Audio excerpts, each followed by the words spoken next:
Hey, it's Yolanda at DryerBuzz, and of course, 27 Answers. And this is a late edition of Answer of the Day. End of the week, well, depends on when you're listening to this. But at the time that I'm recording it, I am wrapping up a really great week. And it's been a week of high emotions, kind of a roller coaster. And so today was kind of a reflective day. I had to wake up early to go to a workshop that I found out about less than 24 hours ago. And so I went to bed on a mission, get a good rest, get up, get dressed, and please make it on the other side of that door. That's as far as the goal that I could set, was just get up, get dressed, and make it on the other side of the door. Once I'm on the other side of the door, I talk myself into not coming back in, get to the car, get to the event, and luckily it was an event. This is why I love my community. I love my community because it's a community made up of entrepreneurs, creatives. There's people who live around that are just full of dreams, right? So I was going to the event, which literally was 5 minutes away, so I could convince myself to do all of this within a 30-minute process. Set the alarm clock for the least amount of snoozes. Get up, shower, get dressed, moisturize, go out, make it on the other side of the door, get in the car. It wouldn't require that I have filled it up because I wouldn't have to go into the city and go literally around the corner to this event, which would happen to be a most amazing workshop. Hopefully, it would have put me in a place with not too many people that I know. And interesting enough, the person sitting right next to me is somebody I not know very well, and we haven't engaged outside of these events. But we oftentimes find ourselves in some of the most amazing circles together. We're both, and the good thing about it is we haven't tried to spark like an amazing friendship because we're two people who are really clearly on our grind, right? So that was good. And then too, it was an event of lots of new faces. One of the things about networking in Atlanta is sometimes you see the same faces over and over and over, and I'm pretty sure that happens across the country, right? So, mind you, I'm trying to give you this answer in about 9 minutes, and hopefully I just interrupted, so hopefully it's working good. So, I'm in a new space. One or two faces I recognize and I know, but then I meet some new people, and not only that, it's people from a particular group. And I ended up joining the Facebook group. Everybody knows how I feel about Facebook groups, but one of the things, and I was able to verbalize it and get the language for what it is that I'm feeling in this year. You know, I know we all came into this year, everybody did a vision board, maybe set some resolutions, and I'm trying not to look at the thing because I got to get this out in 9 minutes, right? And we had some ideas to what, oh, hey, it's a new year, new me, new this, new that, and so forth, whatever. Mine was, I like to operate my years in cycles, maybe like every 9 years I'll switch up. Definitely I always have a 5-year plan.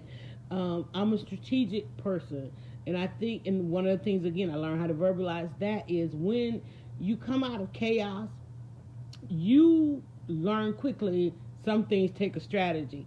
And I learned that because we had a little bit of conversation about our millennials. Everybody's trying to figure out how come these millennials are so strategic, because they were raised by a generation that just went through all kind of chaos, right? So I'm in this meeting, and my goal today, and mind you, I'm a take charge person. I'm a leader. I'm a let's everybody get a win. I'm a productivity specialist. So I'm that person. If there's a job to get done, I'm that one that'll volunteer to sit on the front. I'm gonna sit on the front row. I'm gonna go on the front lines, kind of person. And my goal today was lean back. Just lean back. You do not. This ain't your workshop, okay? These ain't your peeps. You're new here. Even though there were a couple people that knew of my reputation, not my brand, not my website and all this kind of stuff, knew of my reputation. And there were a couple of moments where somebody probably could have taken charge. People were looking at me like, I'm leaning back. What did I even call? You know what I call this thing? Sit back and shut up. I'm going to shut up and listen, right? That's what it was. I'm going to shut up and listen. And I kept telling myself that because I'm always wanting to go into that. I'm an overachiever, so I'm always in that I get in that mode too often. But periodically, I will take a year and just sit back and listen, shut up and listen. And what I needed to get out of the workshop today was the language to verbalize where I am, what I'm dealing with. Yes, I'm still an overachiever. Yes, I'm still a great blogger. Yes, I'm still, that take charge person. But I need to lean back. And one of the things that I've been trying to do for the last couple of years is to lean back because I want to learn something new. I need to upgrade a few skills here and there, tweak some things, polish some things, and so forth. And I said that I was going to push through today because at the end of the day, which it is right now as I'm recording this, and it's late at about 6 minutes into it, 3 minutes to wrap it up. I knew what I needed. I knew what I needed to walk in that room for. We're in the midst of, let me just say this to everybody that's out there.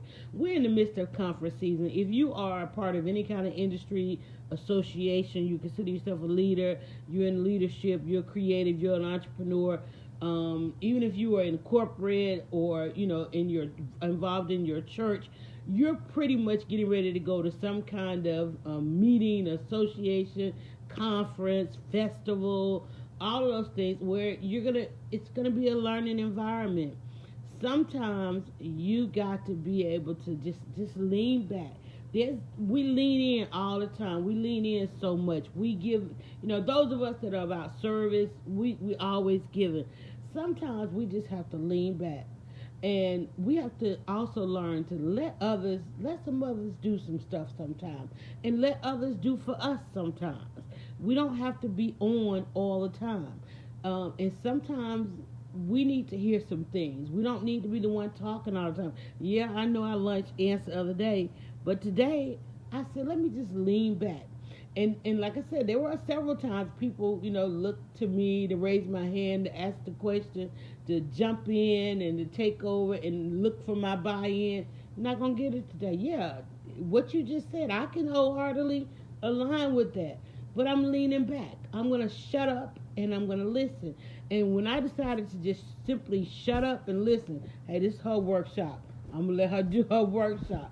There's something in this room that I'm supposed to get today, and that's what I walked out of there. When I decided I'm going to shut up and listen, I'm not going to critique it. I'm not going to, shut it up.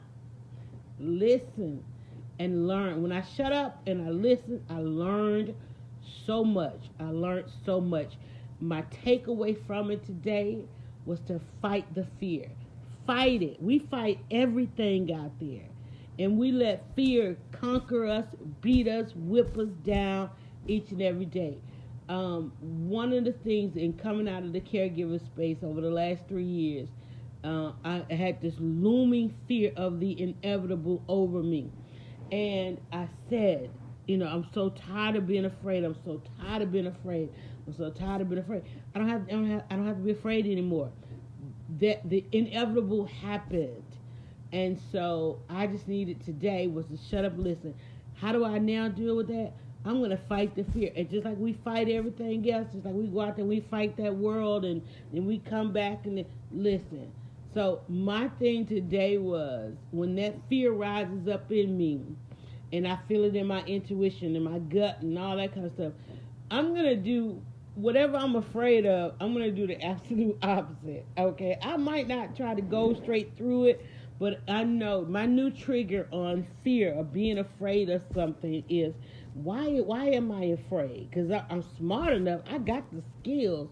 I know what I'm doing. But what is it that I'm afraid of? And when that fear comes up, and I know people like to say fear is what? False evidence appearing real? Baby, honey. Fear is factual evidence appearing real. Because a lot of times, that thing that we are afraid of, we've seen it take some people out. We've seen it destroy some people. And I know I'm over about a minute over on this. We've seen it take some people out. So it's okay to be afraid, but don't let it paralyze you. Okay? Go up, over, around it, under it, however, dissect it. Take it bite by bite. It's real, but you just got to know why it's real. I went in there wanting to know. I know my why. I know my who. I know my when. I just need to know my what. And the what is right now is fear. And I'm going to fight the fear. I'm going to shut up and listen. So when those triggers come back up, I'll know, just do the opposite. If I'm afraid to go to something, I'm going. If I'm afraid to write something, I'm writing it. Y'all already know I'll say what's on my mind, so that ain't even a fear. But I, too, like everybody else, have my anxieties and have my fears. But now I know how I'm armed with how to fight them. All right, and how do I fight them? Shut up and listen. Because that's the only way you're going to hear what you really need to hear and be able to do what you really need to do and see what you really need to see. Is you just got to sometimes shut up and listen. I went over. I'm going to shut up and listen, guys. I'm going to, this is going to end up everywhere. There are more answers out there. If you're listening, if you heard it on Facebook, go over to the Facebook page. There's more answers. If you caught this on YouTube, check the stream. There's more answers. If I broke it up in bites and you got a little bit on Instagram, got a little bit on Twitter, there's more answers. They're called 27 answers. And I'm Yolanda at DryerBuzz.